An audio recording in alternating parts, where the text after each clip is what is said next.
பிப்ரவரி 28 start ஆன இந்த Iran Israel அமெரிக்க போர் இன்றைக்கு மார்ச் 13 இன்றைக்கு வரைக்கும் தொடர்ச்சியா 14வது நாளா இந்த போர் நடந்து கொண்டு இதுவரையும் கிடைத்த அப்டேட்ஸும் படி ஈரான்ல 1300க்கு மேற்பட்டார்கள், இஸ்ரேல்ல 18 பேர், அமெரிக்காவில் 9 பேருக்கிட்ட இந்த போரால் உயிர் வந்தீங்க.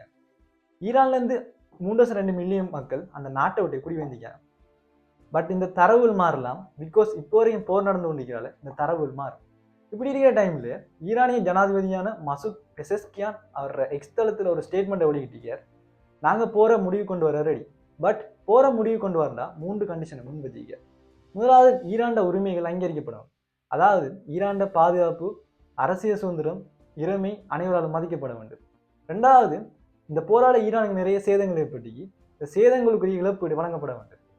மூன்றாவது, மீண்டும் எதிர்காலத்தில் ஒரு முறை ஈரானில் ஒரு தாக்கம் ஏற்படாதவாறு சர்வதேச உத்தரவாதம் வேண்டும். இப்படி 3 கண்டிஷனை முன் வச்சிருக்க. ஒரு போர் ஏற்பட்டால் அது எல்லாருக்குமே கஷ்டம்தான்.